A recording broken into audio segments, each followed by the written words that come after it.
बच्चों देखिए, देसी रियासतों के एकीकरण से संबंधित वीडियो है और ये घटनाएं 14-15 अगस्त से एक हफ्ते पहले की हैं। तो ध्यान दीजिए जरा क्या हो रहा है।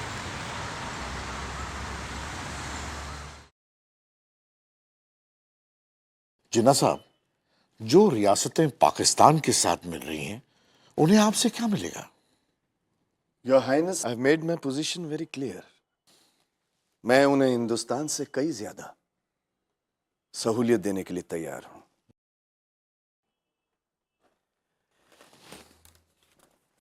एंड योर हाइनेस, आपके लिए मैं ये सादे कागज पर साइन कर रहा हूं। पाकिस्तान से शामिल होने के लिए जो शर्त आप इसमें डालना चाहते हैं, डाल लें।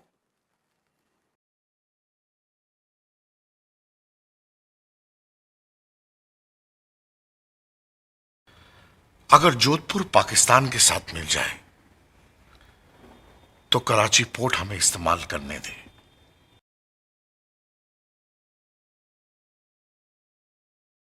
हथियारों का फ्री इंपोर्ट हो, और सबसे अहम बात तो यह है कि हमारे जोधपुर से आपके सिंध के हैदराबाद जाने वाली रेलवे लाइन पर हमारा अधिकार हो। Anything for you, your highness. युवराज, जोधपुर की तरह आपकी भी सरहद हमारी सरहद से मिलेगी, तो क्या जोधपुर की तरह जैसलमेर भी पाकिस्तान से नहीं मिलेगा? हम पाकिस्तान से जुड़ सकते हैं जिन्ना साहब, पर हमारी एक कंडीशन है। जब भी हमारे राज्य में हिंदुओं और मुसलमानों का झगड़ा होगा, तब क्या आप न्यूट्रल रहेंगे? ये कैसा सवाल है महाराज कुमार? हिंदू और मुसलमानों के बीच कोई झगड़ा होगा, फसाद होगा, ये ऐसी बात सोचना भी फिजूल है। Your Highness, as long as the central government in India is weak, we are both strong. I have signed on the dotted lines. You fill in the conditions. मैं शुक्रगुजार हूं जिन्ना साहब का कि इतना बड़ा प्रस्ताव उन्होंने मेरे सामने रखा। मैं बहुत जल्द सोचकर अपना फैसला आपको बता दूंगा।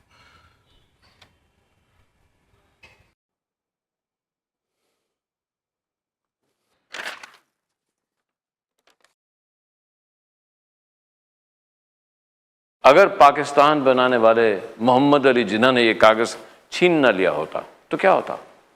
आज जिसे हम हिंदुस्तान कहते हैं, उसका चेहरा कुछ ऐसा हो सकता था।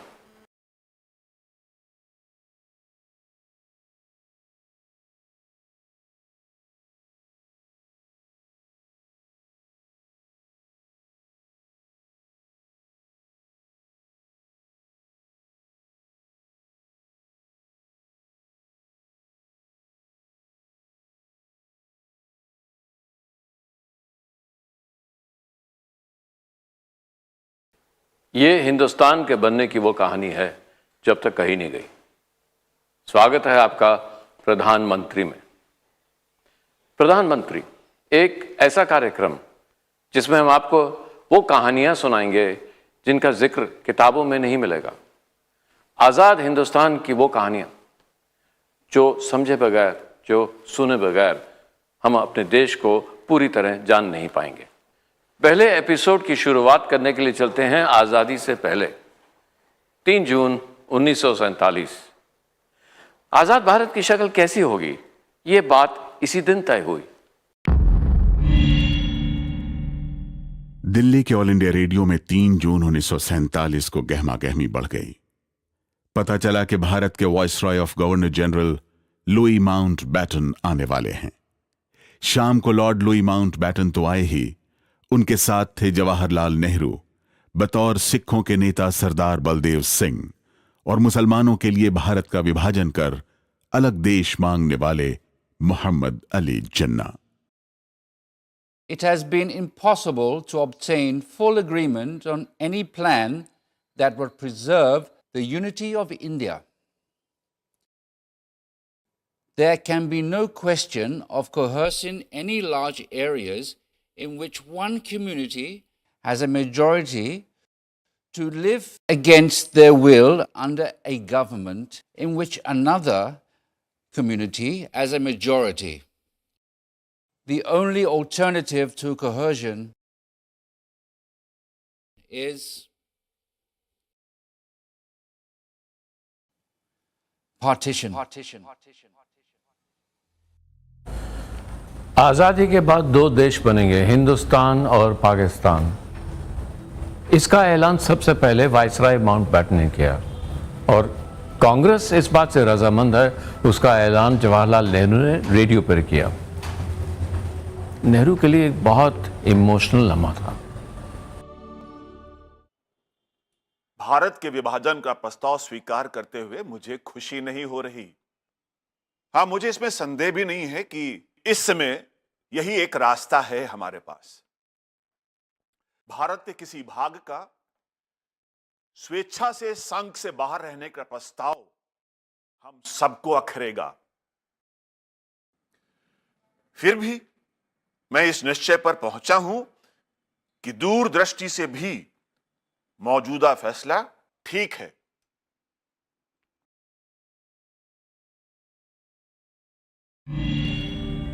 भारत को बांट के दो मुल्क बनाने की इस योजना को, इस प्लान को माउंटबैटन प्लान कहा जाता है।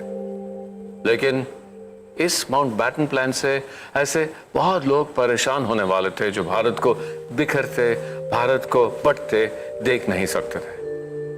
लेकिन इस ऐलान के एक दिन बाद ही इस कहानी में एक बहुत बड़ा मोड़ आया। 4 जून 1947 तब के लेजिस्लेटिव असेंबली और आज के संसद भवन में माउंटबैटन ने प्रेस कॉन्फ्रेंस बुलाई थी। यह प्रेस कॉन्फ्रेंस कितनी अहम होने वाली थी, इस बात का अंदाजा इससे लगाया जा सकता है कि वायसरॉय माउंटबैटन 3 जून की रात देर तक प्रेस कॉन्फ्रेंस की मॉक ड्रिल करते रहे थे। दुनिया भर से 300 पत्रकार माउंटबैटन से भारत के भविष्य के बारे में सवाल करने के लिए इकट्ठा हुए थे।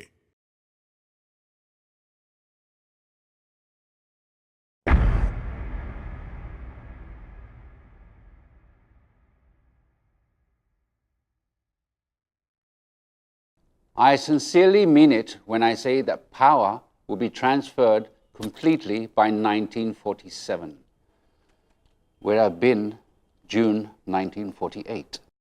The date of transfer of power by Britain in India will be around August 1947. I have already bought my steamer ticket for August 15th. So, this will be the date of transfer.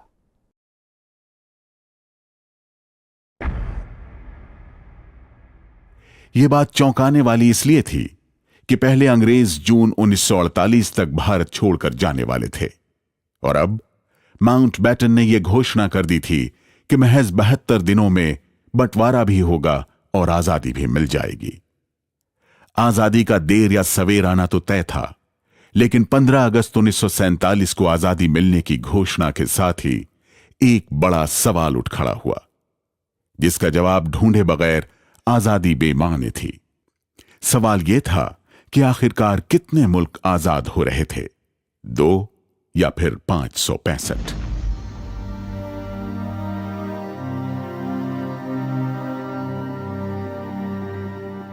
अगस्त 1947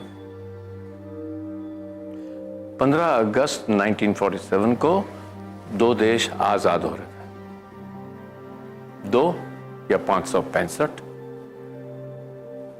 इतिहास की किताबों में आपको इस बात का जिक्र बहुत कम मिलेगा, लेकिन इस देश की आजादी से कुछ ही दिन पहले महात्मा गांधी, जवाहरलाल नेहरू और सरदार पटेल के सामने 2 समस्याएं बहुत बड़ी खड़ी थीं। पहली, इस सांप्रदायिक हिंसा को कैसे रोका जाए, और दूसरी, भारत के खूबसूरत चेहरे को बिगड़ने से कैसे रोका जाए। और ये दूसरी फिक्र का कारण था लैप्स ऑफ पैरामाउंटेंसी।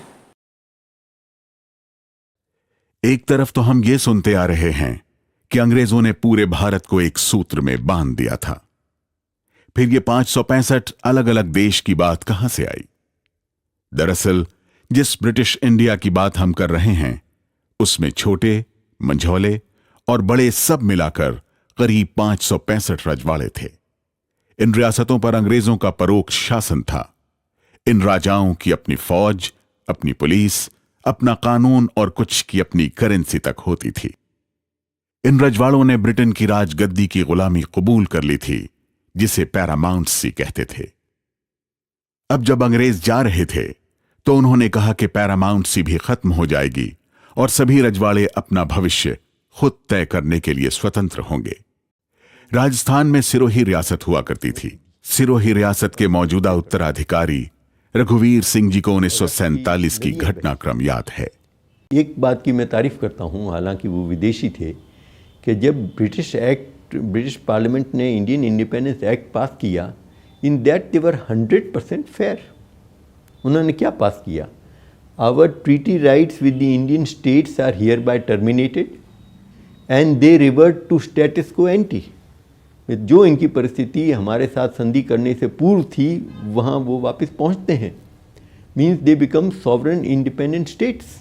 उन्होंने हमारे साथ उसके अंदर कहीं दगाखोरी नहीं की, मैं तो नहीं मानता हूँ। ट्रीटी, अग्रीमेंट, समझौते, ये सब तो सही हैं, लेकिन रजवाड़ों पे ब्रिटेन की पूरी हुकूमत रही। लेकिन जाने से पहले ब्रिटेन ने अपना सुर बदल लिया। उन्होंने कहा कि वो रियासतें जो खुद में आज़ाद रहना चाहती हैं वो आज़ाद रह सकती हैं। इसका नतीजा ये हुआ कि हमें आज़ादी तो मिल रही थी लेकिन देश बिखर रहा था, और पाकिस्तान बनाने वाले मोहम्मद अली जिन्ना इस बात का पूरा फायदा उठाने में लग गए।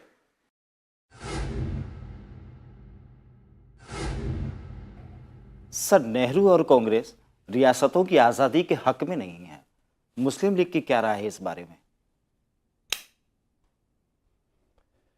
नेहरू को दिन में सपने देखने की बुरी आदत है। हमारे लिए लैप्स ऑफ पैरामाउंटेंसी का सीधा मतलब यह है कि आप चाहें तो पाकिस्तान में रहिए या हिंदुस्तान में, और अगर आप आजाद रहना चाहते हैं तो आजाद रहिए। ज्योग्राफिकल प्रॉक्सिमिटी या राय शुमारी का कोई मतलब नहीं है, जैसा कि कांग्रेस कह रही है। जो फैसला करेंगे राजा करेंगे, नवाब करेंगे। ब्रिटेन की ट्रीटी उन्हीं के साथ थी। जिन्ना हिंदुस्तान की रियासतों को बगावत करने के लिए उकसा रहे थे। उनका मकसद था हिंदुस्तान हमेशा कमजोर रहे। इस हालात में एक ऐसे व्यक्ति थे जो हिंदुस्तान की मदद कर सकते थे, और वो थे लॉर्ड लुई माउंटबैटन। दरअसल वाइसरॉय माउंटबैटन भविष्य में जीने वाले व्यक्ति थे। उन्हें इस बात की बहुत फिक्र थी कि आने वाली पीढ़ी उन्हें किस नजर से देखेगी। बंटवारे की घोषणा से पहले ही चारों तरफ खून खराबा हो रहा था। सिर्फ कोलकाता शहर में ही 5000 लोग मारे गए थे। माउंटबैटन को ऐसा लगा कि इस खून खराबे के लिए इतिहास उन्हें भी जिम्मेदार ठहराएगा। वीपी मेनन वाइसरॉय के सलाहकार थे। मेनन माउंटबैटन के इस दर्द को जानते थे। मेनन ने अपनी किताब the story of integration of Indian states में एक घटना का जिक्र करते हुए कहा, मैंने माउंटबैटन से कहा कि बंटवारे के घाव पर वो मरहम लगा सकते हैं अगर इन रियासतों को वो भारत में मिलाने में मदद करें। भारत की आने वाली पीढ़ियां उन्हें भारत को जोड़ने वाले शख्स के रूप में देखेंगी। मुझे लगता है कि यह बात भावुक माउंटबैटन को छू गई।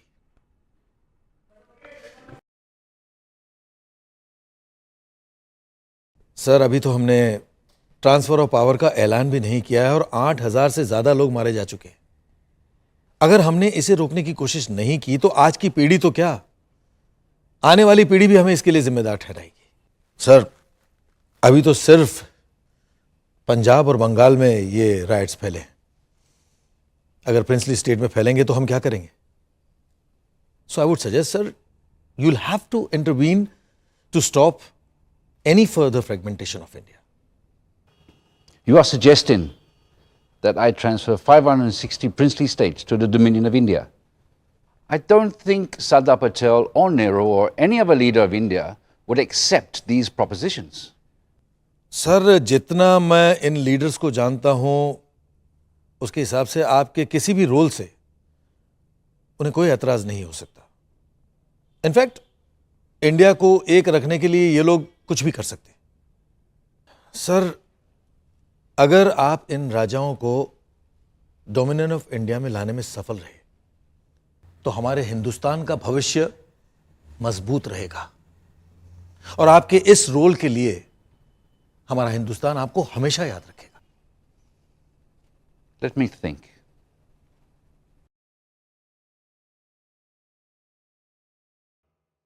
जल्द ही वॉइसरॉय माउंटबेटन ने अपनी सहमति दे दी।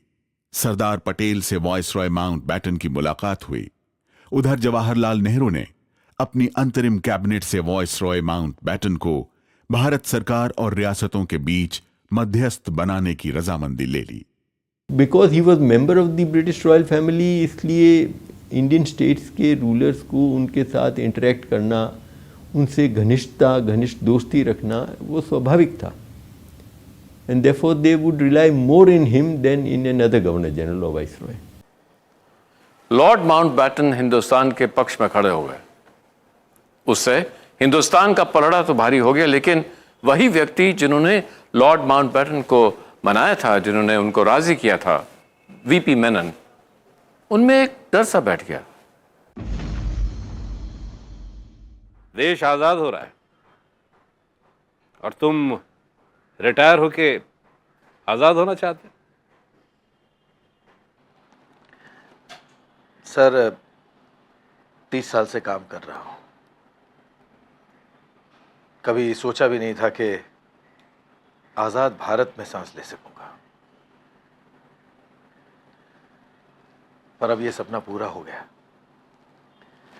तो सोचा कि अब रिटायरमेंट ले लेना चाहिए। वैसे आप जानते भी हैं कि पूरी उम्र मैंने अंग्रेजों के साथ काम किया है। मैंने अंग्रेजों की नौकरी तुम्हारी तरह सरकारी नौकरी करने वाले हजारों हिंदुस्तानियों की मजबूरी थी। अब ये देश तुम लोगों की मदद के बिना नहीं चल सकता। ये वक्त थकने का और रिटायर होकर रास्ते से अलग हटने का नहीं है। सर, क्या आप हम पर 100% भरोसा कर पाएंगे? मेनन, तुम जानते हो अंग्रेज जिस हाल में हिंदुस्तान आए थे उसी हाल में हिंदुस्तान को छोड़ के जा रहे हैं। एक टूटा हुआ बिखरा हुआ भारत। कश्मीर से कन्याकुमारी तक कितने राजा महाराजा हैं? यही करीबन 565 या 564। नीयत क्या है उनकी? इनमें से सैकड़ों एक आजाद मुल्क बनने का ख्वाब देख रहे हैं। उन्हें अंग्रेज चाहिए, ब्रिटेन की गुलामी उन्हें मंजूर है, लेकिन हमारे साथ बैठना वो अपनी तौहीन समझते हैं। ऐसे लोगों को भारत का भाग्य विधाता नहीं बनने देंगे। और एक बात याद रखना बैनन, 15 अगस्त 1947 को देश आजाद हो रहा है, लेकिन कश्मीर से कन्याकुमारी तक को एक धागे में बांधने का काम हमको साथ मिलकर करना है। कश्मीर से लेकर कन्याकुमारी को एक सूत्र में बांधना, यही सबसे बड़ी चुनौती थी।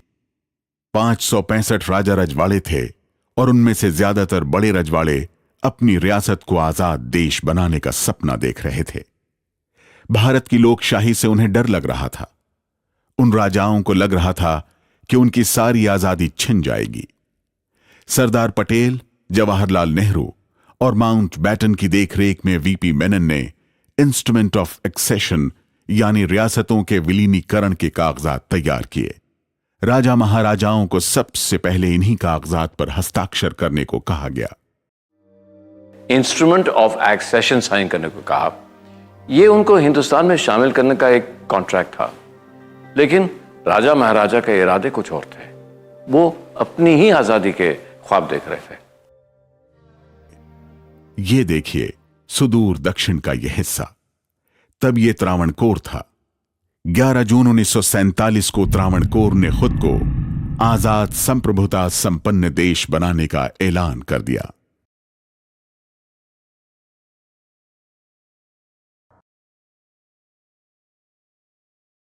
समृद्ध त्रावणकोर रियासत के बगावती ऐलान के ठीक एक दिन बाद 12 जून 1947 को हैदराबाद ने विरोध का बिगुल बजा दिया। 12 जून 1947 को हैदराबाद ने अपनी रियासत को 15 अगस्त के बाद आजाद मुल्क बनाने का ऐलान किया। हैदराबाद के अलग होने का मतलब था पूरे दक्षिण भारत का संबंध उत्तर भारत से टूट जाता। संयुक्त स्वतंत्र भारत का सपना बिखर रहा था। हालात की गंभीरता को देखते हुए रियासती मामलों के लिए एक अलग मंत्रालय का गठन किया गया। सरदार उसके मंत्री बने और वीपी मेनन सेक्रेटरी। मंत्री बनने के बाद 5 जुलाई 1947 को सरदार वल्लभ भाई पटेल ने ऑल इंडिया रेडियो के जरिए इन राजाओं से संपर्क साधा।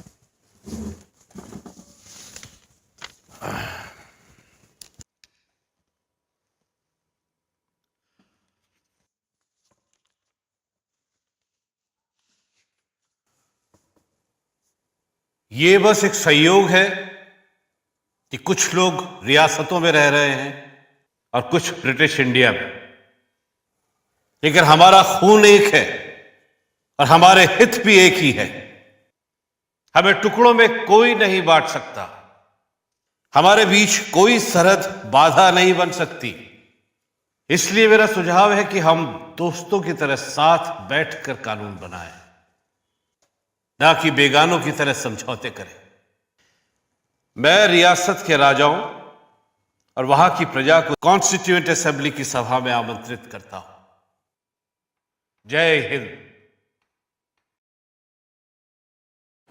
पटेल राजाओं को, नवाबों को बहुत नरमी से समझाने की कोशिश कर रहे थे, लेकिन सरदार पटेल जिन लोगों के विचार में, जिन लोगों की सोच में बदलाव लाने की उम्मीद कर रहे थे, वहां कुछ नहीं बदला। उल्टा वो राजा, वो नवाब जो कॉन्स्टिट्यूएंट असेंबली में भी शामिल हो चुके थे, वो भी अब इंस्ट्रूमेंट ऑफ एक्सेशन साइन करने से कतरा रहे थे। 15 अगस्त को सिर्फ 46 दिन बाकी थे। अभी भी ज्यादातर बड़ी रियासतें हिंदुस्तान में शामिल होने के लिए तैयार नहीं थी। अब इस हाल में पूरा दारोमदार माउंटबेटन के हाथ में था। माउंटबेटन पर नेहरू, पटेल और मेनन ने बहुत बड़ा दांव खेला था। इनका दांव सही बैठेगा या नहीं, इसकी परीक्षा 25 जुलाई 1947 को होनी थी। उस दिन एडमिरल लॉर्ड माउंटबेटन ने अपने सारे तमगे लगाए, ब्रिटेन के राज परिवार से अपने रिश्ते के तमाम प्रतीकों का इस्तेमाल किया और वॉइसरॉय हाउस से निकले, उस वक्त के लेजिस्लेटिव काउंसिल की ओर, जिसे अब संसद भवन कहते हैं। लेजिस्लेटिव काउंसिल हाउस में 100 से ज्यादा राजा महाराजा, नवाब माउंटबेटन का इंतजार कर रहे थे। माउंटबेटन उस दिन देसी राजाओं को संबोधित करने वाले थे।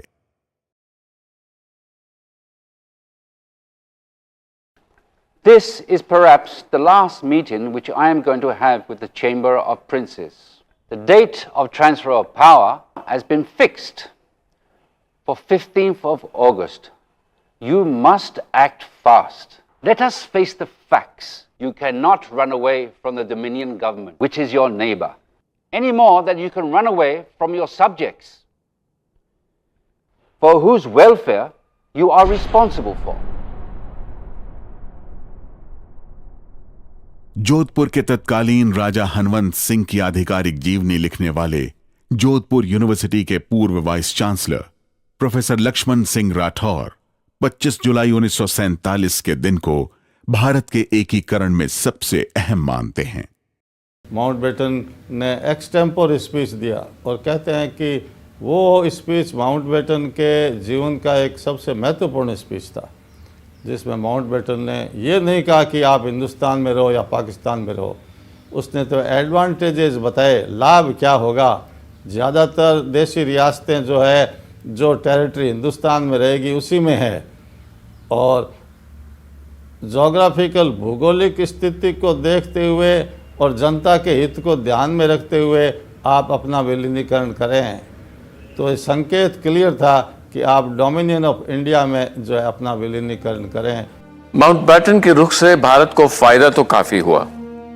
जैसे ही राजा महाराजाओं ने देखा कि उनको ब्रिटेन से कोई मदद नहीं मिलने वाली, काफी रियासतों ने भारत में शामिल होने का फैसला किया। लेकिन इससे भारत की एकता को बनाए रखने की चुनौती अभी खत्म नहीं हुई थी। देश की सबसे समृद्ध रियासत हैदराबाद ने अपनी आजादी का ऐलान 12 जून को कर दिया था। हैदराबाद के निजाम के तेवर अभी भी नहीं बदले थे। भोपाल के नवाब का बगावती रुख उन्हें पाकिस्तान की तरफ खींच रहा था, और पश्चिम में जूनागढ़ और जोधपुर ने नींद हराम कर रखी थी। जोधपुर तो वो रियासत थी जिसकी सीमा प्रस्तावित पाकिस्तान से लगती थी। 2 अगस्त आते आते जोधपुर के तेवर बदल गए थे।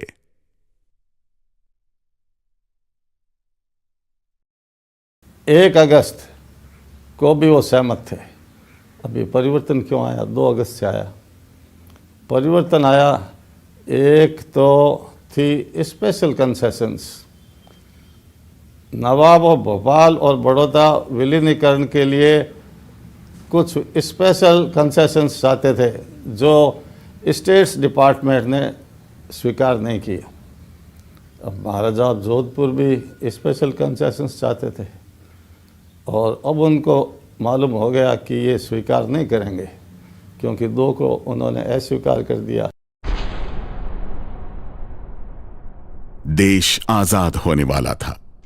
आजादी के साथ जोधपुर और उसके आसपास की रियासत जैसे जैसलमेर पाकिस्तान में जाएगा, इसकी अफवाहें गर्म हो गई थीं।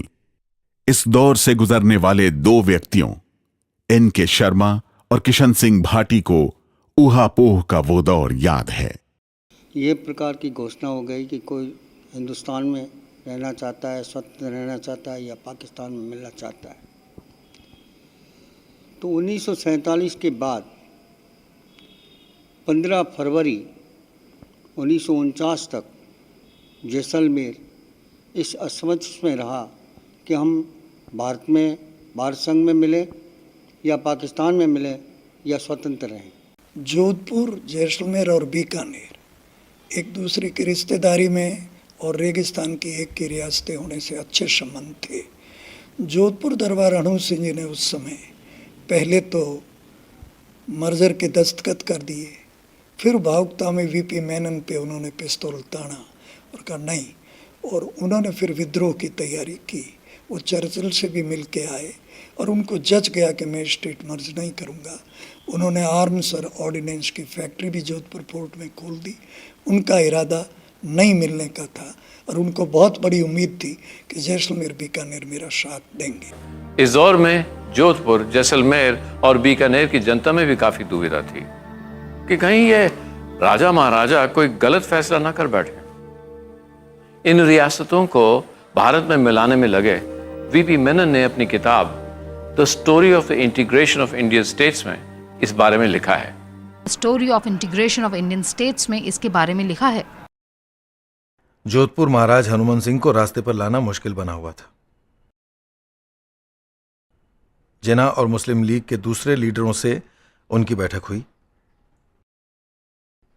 इस तरह की आखिरी मुलाकात में महाराज हनुमान सिंह जैसलमेर के युवराज महाराज कुमार गिरधर सिंह को साथ ले गए, क्योंकि बीकानेर के महाराज उनके साथ जाने के लिए तैयार नहीं हुए और अकेले जाने में उन्हें डर लग रहा था।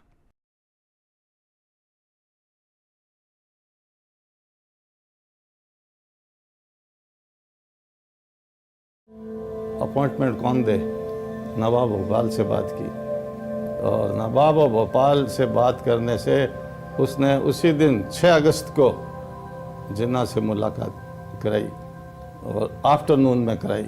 तो ये कौन गए थे? जोधपुर महाराजा नवाब ऑफ भोपाल और जैसलमेर महाराज Kumar.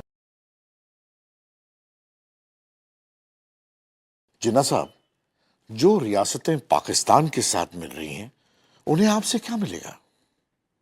Your highness, I have made my position very clear. मैं उन्हें हिंदुस्तान से कई ज्यादा सहूलियत देने के लिए तैयार हूं।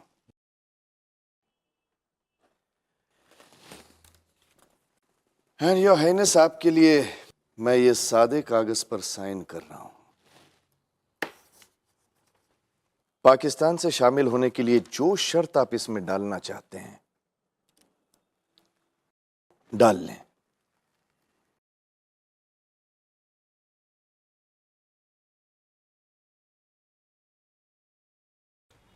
जिन्ना साहब, हिंदुस्तान के साथ हमारे मारवाड़ की महान रियासत के मिलने पर हमें इन कांग्रेसियों के साथ दिक्कत होगी। अगर जोधपुर पाकिस्तान के साथ मिलता है तो हमारी कुछ मांगे होंगी।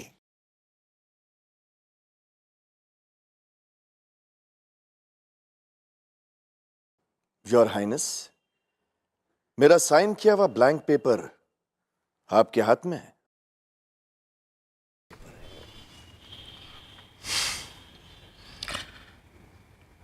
जिन्ना साहब, अगर जोधपुर पाकिस्तान के साथ मिल जाए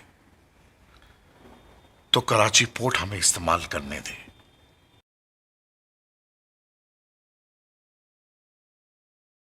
हथियारों का फ्री इंपोर्ट हो, और सबसे अहम बात तो यह है कि हमारे जोधपुर से आपके सिंध के हैदराबाद जाने वाली रेलवे लाइन पर हमारा अधिकार हो।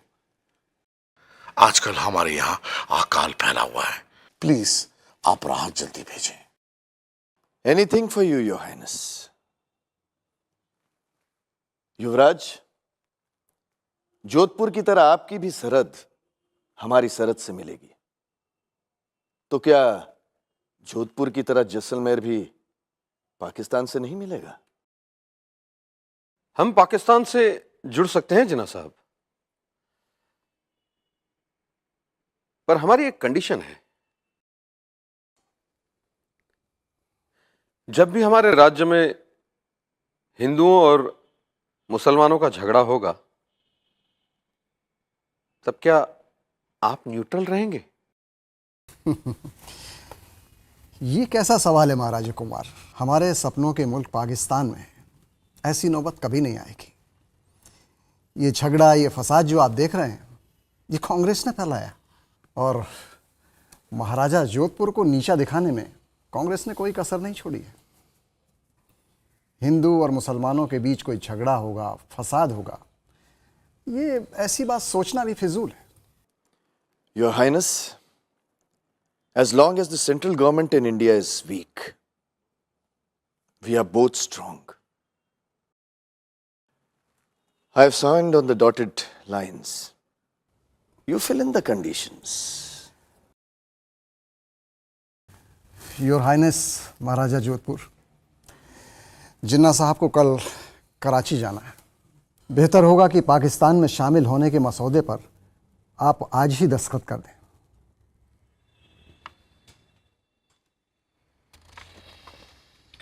मेरे पास आप लोगों के शुक्रिया अदा करने के अलावा कोई लफ्ज नहीं है, लेकिन जिन्ना साहब, हमारा राज्य 36,000 वर्ग किलोमीटर में फैला हुआ है। 50 से भी ज्यादा जागीरदार हैं और राजमाता भी तो है ना। मुझे उनसे सलाह लेनी होगी, और मैं शुक्रगुजार हूं जिन्ना साहब का कि इतना बड़ा प्रस्ताव उन्होंने मेरे सामने रखा। मैं बहुत जल्द सोचकर अपना फैसला आपको बता दूंगा।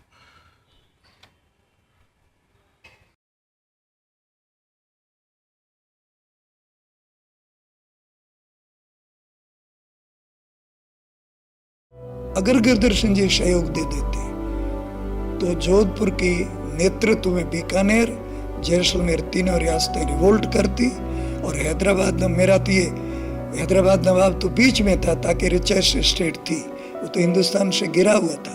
रजाकार 3 दिन में समर्पित हो गए। ये जिन्ना के कराची से मिली हुई स्टेट सिंध से इधर रहीम यार खान लगता है, इधर मीरपुर हैदराबाद, सीधा पाकिस्तान लगता। पाक आर्मी का सपोर्ट होता तो ये आराम से हिंदुस्तान में मिलने का काम नहीं हो सकता था।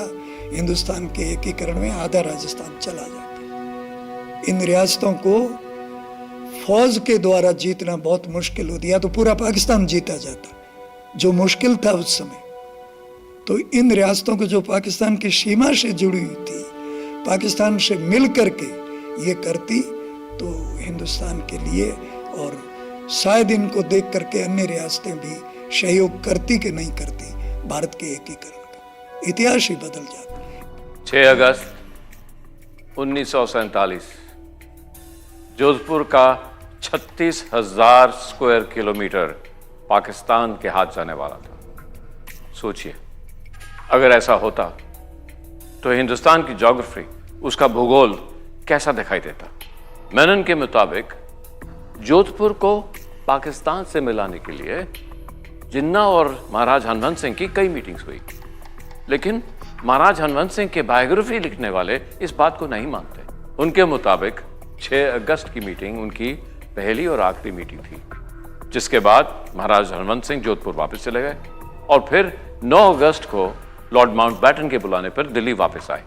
ट्रांसफर ऑफ पावर में माउंटबेटन ने सिर्फ 4 लाइनें लिखी है उसमें कि ये वार्तालाप मैंने सीक्रेट रखी है, और ये वार्तालाप संभवतः वही हुई है कि आपने जिन्ना से क्या बात की, और माउंटबेटन ने ये सलाह दी कि आप पटेल से मिलो 9 अगस्त को। तो 9 अगस्त को महाराजा मिले नहीं, अपनी फ़्लाइट से वापस यहाँ आ गए, और 10 अगस्त संडे को महाराजा दिल्ली गए पटेल से मिलने। सरदार पटेल को जोधपुर के दीवान के जरिए हनवंत सिंह के इरादों का पता चल गया था। सरदार के कहने पर ही माउंटबेटन ने महाराजा हनवंत सिंह को दिल्ली बुलाया था। अब जोधपुर को बचाने का पूरा दारोमदार सरदार पटेल पर था।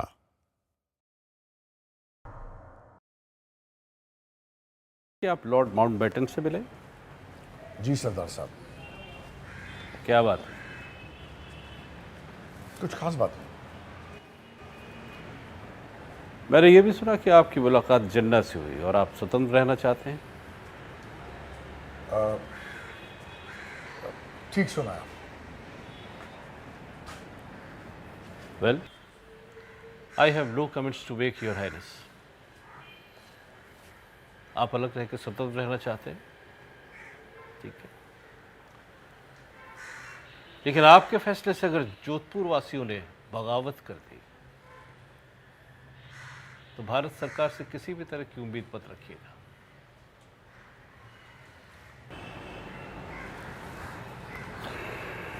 पर जिन्ना साहब हमें काफी रियायत दी।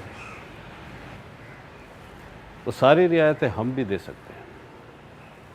हाँ, मगर वो जोधपुर से कराची की रेलवे लाइन का क्या हुआ? अगर वो काम नहीं हुआ तो हमारा व्यापार ठप हो जाएगा। हम जोधपुर को कच्छ के बंदरगाह से जोड़ देंगे, आपके रेवेन्यू में कोई फर्क नहीं आएगा। देखो हनवंत, तुम्हारे पिता उमेश सिंह जी मेरे बहुत अच्छे दोस्त थे और वो तुम्हें मेरी देखरेख में छोड़ के गए। चीनी लोगे? चीनी। अगर तुम सही रास्ते पे नहीं आए तो समझो तुम्हें अनुशासन में लाने के लिए मुझे पिता के रोल में उतरना पड़ेगा। नहीं, आपको ऐसा करने की कोई जरूरत नहीं। दरअसल मैं खुद लॉर्ड माउंटबेटन के पास जाऊंगा और इंस्ट्रूमेंट ऑफ एसेशन पर साइन कर दूंगा। जी। सरदार पटेल के सामने तो महाराजा ने कह दिया कि वो भारत में शामिल होने के लिए तैयार है, लेकिन बात वहां खत्म नहीं हुई। जो सवाल भारत की एकता पे जोधपुर ने उठाए थे वो एक बार फिर खड़े हो गए। 11 अगस्त 1947 सुबह 10 बजे महाराज हनवंत सिंह वाइसरॉय लॉज पहुंचे। Stop bloody nonsense, man. I refuse to take your dictation. मुझे किसी की डिक्टेशन पसंद नहीं है, समझे? योर हाइनेस, आप ये बच्चों वाली हरकत ना करें। मैं तुम्हें कुत्ते की मौत मारूंगा, कुत्ते की। अगर तुमने जोधपुर की प्रजा को भूखा मारा तो I'll shoot you like a dog. Your highness, अगर आपने मुझे मारने की कोशिश की तो ये आपकी बड़ी भूल होगी। अच्छा, आप समझौते को रद्द भी तो कर सकते हैं। मुझे सिखाएगा क्या करना? May I ask what is going on here? He was trying to shoot me, sir. Don't worry. It's just a jest of a young man. You will get what you have been promised to you. Thank you, now, sir. may I have the pistol? This is a gift from my side to you, sir. Thank you. Handmade, I see. Yes. You may now sign the instrument of accession. Okay. May I?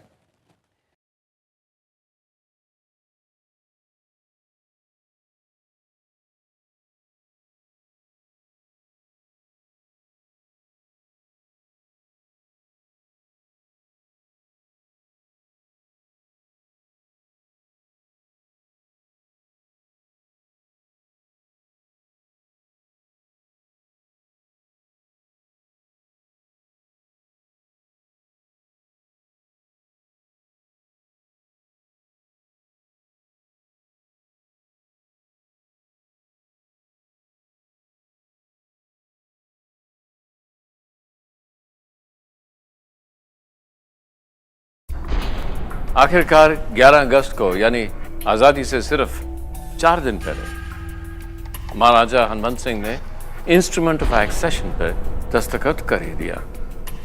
लेकिन महाराजा का असली इरादा क्या था, उस पे तो आज भी विवाद है।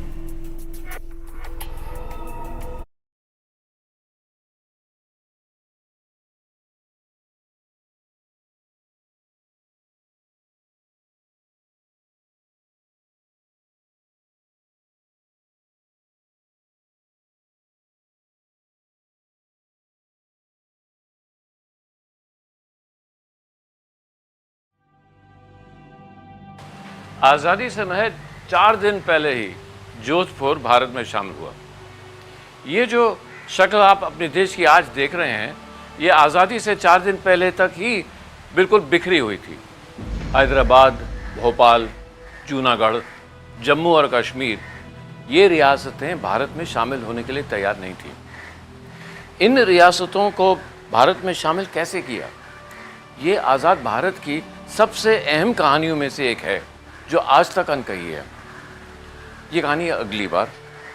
लेकिन जाते जाते एक बात और, महाराजा हनुमंत सिंह ने वीपी मेनन साहब के ऊपर पिस्तौल ज़रूर तानी थी, लेकिन उनकी कड़वाहट कुछ वहीं ख़त्म हो गई। यहाँ तक कि महाराजा हनुमंत सिंह ने वीपी मेनन साहब को जोधपुर से चुनाव लड़ने के लिए भी कहा, लेकिन मेनन साहब ने मना कर दिया।